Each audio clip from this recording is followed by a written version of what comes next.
آپ حضرت ابراہیم علیہ السلام کے واقعے کو دیکھ لیں کہ جس میں حضرت ابراہیم علیہ السلام حضرت اسماعیل علیہ السلام کو ذبح کرنے کے لیے تیار ہو جاتے.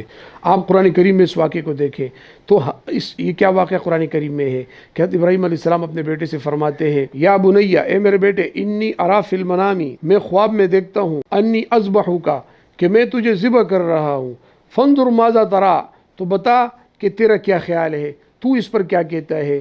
تو حضرت ابراہیم علیہ السلام کا اپنے بیٹے کو اپنے خواب کے متعلق بتانا کہ میں نے خواب میں تجھے دیکھا ہے کہ میں تجھے ذبح کر رہا ہوں، اب تو بتا تیرا اس بارے میں کیا خیال ہے. تو آگے سے بیٹا یہ کہتا ہے یا ابت افعل ما تؤمر، اے میرے پیارے ابا، آپ کو جس چیز کا حکم دیا گیا ہے آپ اس کو کر گزرے. یہاں آپ دو باتیں جو ہے وہ ذہن میں بٹھا رہے.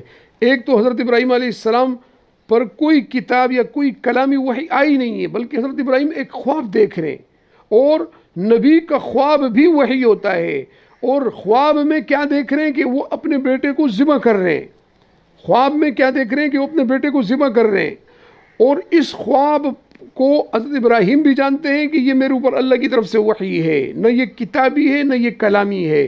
اور بیٹا بھی سمجھ رہا ہے کہ یہ میرے والد کو حکم دیا جا رہا ہے. اسی لیے بیٹا کہتے ہیں یا ابت افعل ما تؤمر. امر کا مطلب یہاں پر کیا ہے؟ امر کا مطلب یہ کہ اے میرے ابا جان، در حقیقت اس خواب میں آپ کو حکم دیا جا رہا ہے کہ آپ یہ عمل کریں.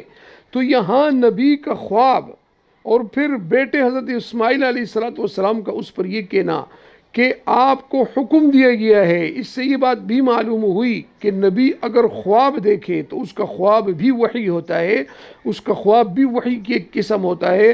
اور یہ خواب وحی کی وہ قسم ہے جو نہ کتابی ہے اور نہ ہی جو ہے کلامی ہے. تو یہ بھی جو ہے وہ اللہ کی طرف سے ہوتا ہے. اسی لیے تو اسماعیل علیہ السلام فرما رہے کہ یا ابت افعل ما تؤمر، اور پھر فرمایا ستجدنی انشاءاللہ من الصابرین، آپ انشاءاللہ مجھے صبر کرنے والوں میں سے پائیں گے. اور آگے فرمایا فلما اسلما وتلہ للجبین، کہ جب حضرت اسماعیل علیہ السلام کو حضرت ابراہیم علیہ السلام نے لٹا دیا اور ان کی گردن پر چھری پھیرنے لگے تو غیب سے آواز آتی ہے وَنَادَيْنَاهُ أَن يَا إِبْرَاهِيمُ، ہم نے ابراہیم علیہ السلام کو یہ آواز دی قد صدقت الرؤیا، کہ اے ابراہیم تو نے اپنا خواب سچا کر دکھایا. ان تین آیات سے، پہلی آیت کہ ابراہیم کا اپنے خواب کو وحی سمجھنا، دوسری بات کہ حضرت اسماعیل کا بھی اس خواب کو وحی سمجھنا، اور تیسرا پھر اللہ کا خود اس کے بارے میں حضرت ابراہیم علیہ السلام کو کہنا کہ تو نے میرا حکم پورا کر دیا، تو نے اس خواب کو سچا کر دکھایا.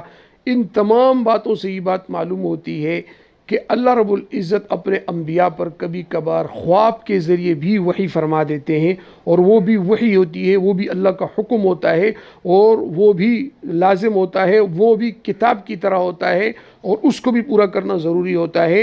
ابراہیم، اسماعیل اور خود آخر میں اللہ رب العزت کی بات سے یہ بات بھی معلوم ہو گئی کہ انبیاء پر وحی کبھی کبھار خواب کی صورت میں بھی آتی ہے، اگرچہ وہ کتاب اور کلام نہ ہو. وآخر دعوانا الحمدللہ رب العالمین.